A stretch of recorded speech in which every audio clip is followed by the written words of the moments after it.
ایک دفعہ حضور سرکار دو عالم صلی اللہ علیہ وآلہ وسلم مدینہ شریف کی گلیوں میں چہل قدمی فرما رہے تھے، سیر کر رہے تھے، پیدل گزر رہے تھے، تو آپ نے ایک شخص کو دیکھا، ایک اعرابی کو، وہ ایک گھوڑا بڑا خوبصورت لے کے جا رہا تھا۔ تو حضور نے وہ گھوڑا دیکھا تو حضور نے اس سے پوچھا، میاں گھوڑا بیچو گے؟ کہنے لگا ارادہ تو ہے بیچنے کا۔ تو سرکار نے کہا میں خریدتا ہوں، بتاؤ کتنے میں بیچتے ہو؟ اس نے قیمت مقرر کی، سرکار نے کہا ڈن کرتا ہوں، مجھے منظور ہے، لیکن میں گھر سے نکلا تھا سیر کے لیے، چہل قدمی کے لیے، مجھے نیت نہیں تھی سودا کرنے کی، تو لہٰذا میں جیب میں پیسے لے کے نہیں نکلا، مجھے اجازت دو، میں گھر سے نا پیسے لے کر آتا ہوں، ادھر ہی کھڑے ہو، میں آتا ہوں، آ کے تم سے گھوڑا لے لیتا ہوں، پیسے ادا کر کے، رقم ادا کر کے۔ اس نے کہا ٹھیک ہے آپ لے آئیے۔ حضور گھر چلے گئے، اتنے میں ایک شخص نے اسے دیکھا، وہ منافق تھا، تو اس نے دیکھا کہ یہ بندہ کھڑا ہے گھوڑا لے کے، تو اس سے پوچھا کہ ادھر کیوں کھڑے ہو؟ کہنے لگا وہ مسلمانوں کے نبی ہیں نا سیدنا محمد صلی اللہ علیہ وآلہ وسلم، ان کے ساتھ نا میرا معاہدہ طے پا گیا ہے گھوڑے کا۔ تو وہ تھا منافق، حضور سے بغض رکھنے والا، حضور کے خلاف پروپیگنڈے کرنے والا، کہنے لگا تم ایسا کرو یہ گھوڑا مجھے بیچ دو۔ تو گھوڑے والے نے کہا میرا تو سودا ہو گیا ہے، کہا میں تمہیں دگنی قیمت ادا کروں گا، تمہیں 2 قیمت ادا کروں گا۔ کہنے لگا لیکن میرا سودا ہو گیا ہے۔ کہنے لگا کیا سودے کا کوئی گواہ موجود تھا، کسی نے دیکھا سودا ہوتے ہوئے؟ تو گھوڑے والا کہنے لگا نہیں، صرف میں تھے یا وہ تھے، ہم دونوں کے علاوہ کوئی بھی نہیں تھا یہاں پہ۔ کہنے لگا میں تجھے دگنی قیمت ادا کر رہا ہوں، تو مکر جائیں، تجھے دگنی قیمت مل رہی ہے۔ اب وہ مان گیا۔ سرکار کے واپس لوٹنے تک اس سمیت کئی لوگ اس کے آس پاس اکٹھے ہونے لگے، گھوڑے کے آس پاس ایک رش سا لگ گیا۔ وہ کسی نے کیا خوب کہا ہے، میاں اس کے گرد رش کیوں نہ لگے جو سرکار کو پسند آ گیا ہو، اس گھوڑے کے بختوں پہ قربان جائیں جو سرکار کو پسند آ گیا ہو۔ تو کہا گھوڑے کے آس پاس نا رش لگ گیا، اس کی خرامہ خرامہ چال کی تعریفیں ہو رہی ہیں، اس کے حسن کی تعریفیں ہو رہی ہیں، اس کی بولیاں لگ رہی ہیں۔ دیکھو نا، تھا تو بلال ایک غلام، جو ہی سرکار نے خرید لیا تو پھر عرش معلیٰ تک آ ہٹے جاتی ہے۔ وہ جس کی بولی سرکار لگا دیں پھر اس کی بولیاں کون لگا سکتا ہے؟ تو وہ گھوڑا جو سرکار کو پسند آ گیا۔ سرکار واپس لوٹے تو سرکار نے کہا یہ لو میاں تمہاری رقم، تمہاری قیمت جو تم نے گھوڑے کی لگائی تھی، گھوڑا میرے حوالے کر دو۔ کہنے لگا کون سا گھوڑا، کیسا سودا؟ حضور نے فرمایا کہ یارا ابھی تو سودا کر کے تمہارے ساتھ گیا تھا۔ کہا میں نے تو کوئی سودا نہیں آپ کے ساتھ کیا۔ تو حضور فرمانے لگے کیوں اپنی بات سے مکرتے ہو؟ کہا میں نے جب بات کی ہی نہیں تو میں کس بات سے مکروں، میں نے تو آپ کے ساتھ کوئی سودا کیا ہی نہیں، میرا تو کوئی معاہدہ ہوا ہی نہیں۔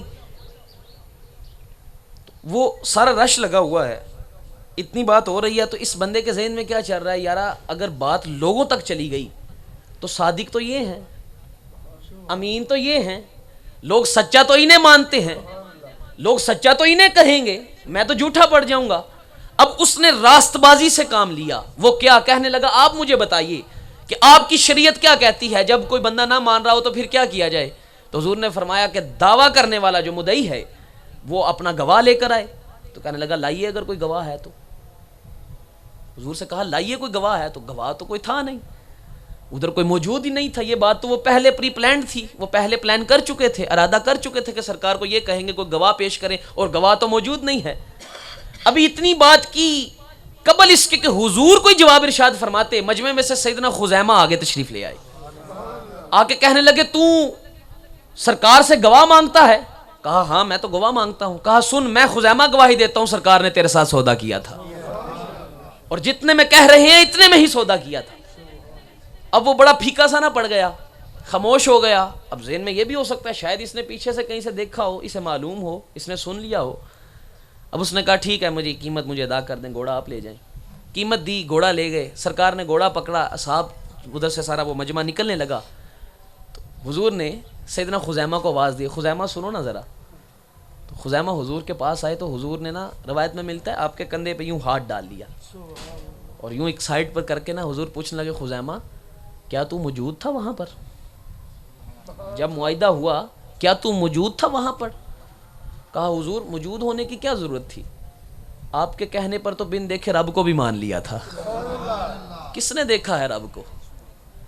کہا ہم نے رب نہیں دیکھا. آپ نے کہا رب ہے, ہم نے کہا ہے. آپ نے کہا وہ معبود ہے, ہم نے کہا معبود ہے. آپ نے کہا وہی رازق ہے, ہم نے کہا جی وہی رازق ہے. آپ نے کہا وہ خالق ہے پیدا کرنے والا, ہم نے کہا جی حضور وہی خالق ہے. جب بن دیکھے رب مان سکتے ہیں تو بن دیکھے گھوڑے کا سودا نہیں مان سکتے کیا؟ تو جب کسی کو مان لو تو پھر اس کی مان لو. جب کسی کو مان لو نا تو پھر اس کی مان لو. تم نے دیکھا ہے یا نہیں دیکھا؟ ارے مان جو لیا ہے کہ آپ سچے ہیں, ارے مان جو لیا ہے حضور آپ حضور ہیں ہم غلام ہیں, آپ آقا ہیں ہم غلام ہیں, آپ مولا ہیں ہم غلام ہیں, آپ ہمارے راہبر ہیں ہم غلام ہیں, آپ ہمارے نبی ہیں ہم آپ کے غلام ہیں, آپ استاد ہیں ہم غلام ہیں. تو جب مان جو لیا غلام ہیں تو پھر کیا بات رہ گئی کہ آپ کی بات نہ مانی جائے؟ پھر تو ماننے والی صفت پیدا کرو نا.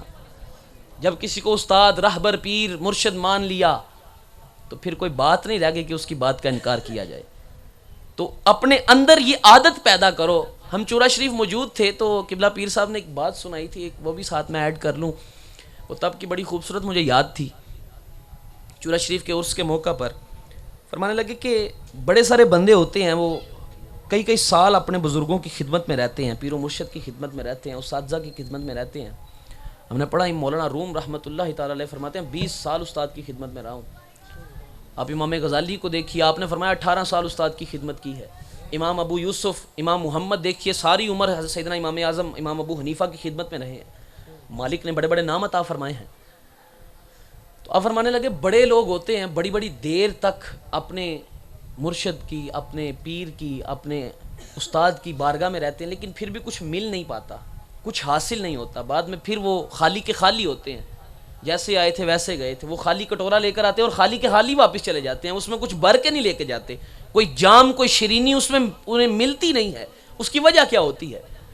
تو اس کی وجہ یہ ہوتی ہے وہ ادب بھی کرتے ہیں, سارا کچھ کرتے ہیں, خدمت بھی کرتے ہیں, وقت بھی گزارتے ہیں, سارے معاملات زندگی بھی سیکھتے ہیں, لیکن صرف ایک چیز جو ان میں آ جائے نا وہ انہیں کچھ حاصل نہیں کرنے دیتی. وہ چیز کیا ہوتی ہے کہ جب وہ مرشد, جب وہ آقا, جب وہ امام اس کا, جب وہ اس کا پیر, جب وہ اس کا استاد کوئی کام کرتا ہے تو اس کے دل میں جب یہ آ جاتا ہے نا اسے یہ نہیں کرنا چاہیے تھا, پھر یہ فیض سے محروم ہو جاتا ہے. کیونکہ جب مان جو لیا پھر یہ بات کیا ہو گئی کہ یار یہ نہیں کرنا چاہیے تھا. کیوں میاں؟ پھر تو نے اسے کیا ماننا اگر تیری ہی مرضی کے مطابق کرنا چاہیے تھا؟ تو نہ جانے اس نے کس حکمت سے کیا ہے, نہ جانے کیا پس پردہ کیا پوشیدہ حکمتیں ہیں اس کے نظر میں جو تجھے نہیں دکھ رہی, جو تجھے نظر نہیں آ رہی, جو تجھ پر عیاں نہیں ہوئی, اور تو اٹھا ہے اور اعتراض کرنے لگا ہے. تو میاں اس بات سے بچو کہ زندگی میں کبھی بھی جب کسی کو راہبر بنا لو, مصلی پہ امام کھڑا کر لو, کلاس میں استاد کھڑا کر لو, کسی کے ہاتھ پہ بیعت کر لو, کسی کو اپنا مان لو, تو پھر جان لو کہ میں غلط ہو سکتا ہوں, اس نے غلط نہیں کیا. میں شخصیت پرستی کیا حکم نہیں دے رہا, کوئی شخصیت پرستی کی بات نہیں کر رہا, میں بات صرف اس چیز کی کر رہا ہوں جس کا حقیقی نام محبت ہے. یہ محبت تھی سیدنا خزیمہ کی جو حضور سے کہا کہ حضور آپ کے کہنے پر تو ہم نے رب بھی مان لیا. اب سنیے اس کے آگے بات اختتام کرنے لگا ہوں. سرکار نے سیدنا خزیمہ سے پھر کیا کہا؟ جب سیدنا خزیمہ نے کہا نا حضور آپ کے کہنے پر تو رب بھی مان لیا تھا, ہم نے دیکھا بھی نہیں تھا, رب مان لیا. تو سرکار نے نا سب کو واز دیے, مجمع والوں سنو ذرا, پلٹ کر آؤ نا. سارا مجمع واپس آیا, کہا سنو مجھ محمد عربی کی شریعت یہ ہے کہ جب کسی کورٹ میں, جب کسی عدالت میں, کسی جج کے آگے, کسی منصف کے آگے, کسی پنچایت کے اندر کسی معاملے کی گواہی درکار ہو تو میرا یہ حکم ہے, سر اللہ کا حکم ہے, 2 گواہ پیش کیے کرو, 2 گواہ دیا کرو. کہا جہاں میرا خزیمہ گواہی دے دے اس اکیلے کی گواہی 2 کے برابر ہوگی. اب دیکھو فیض کس طرح ملتا ہے, اب دیکھو محبت کا صلہ کس طرح ملتا ہے. میاں تو نے محبت کی ہے, سن ہم صلہ یہ دیتے ہیں, ساری دنیا کے لیے قانون یہ ہے, شریعت یہ ہے, اللہ کا حکم یہ ہے کہ گواہیاں 2 چاہیے, تو 1 دے دے گا رب تیری 2 کے برابر قبول کر لے گا. اور سیدنا زید بن حارثہ کی سنیے, زید بن ثابت کی سنیے, فرماتے ہیں جب قرآن کو ایک کتابی شکل میں اکٹھا کرنے لگے نا تو جو آیت ہم لکھتے تھے نا تو 2 صحابہ کی گواہی لیتے تھے, 2 صحابہ کی, کہ یہ آیت مبارکہ ہم نے حضور سے فلاں جگہ فلاں وقت میں قرآن کی فلاں حصے میں سنی ہے. تو ہم کتابی شکل میں اکٹھا کر رہے تھے تو صحابہ سے دو دو گواہیاں لیتے تھے، دو صحابی کسی آیت پہ گواہی دیں تو اسے شامل کرتے تھے۔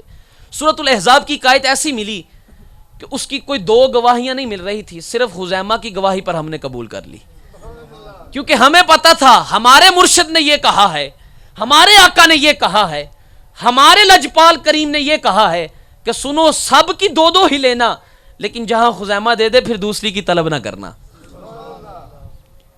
تو اس سے یہ بھی معلوم ہوا کہ جسے تم نے مان لیا وہ کسی کو کوئی فضیلت دے دے تو اس کی فضیلت بھی مان لیا کرو۔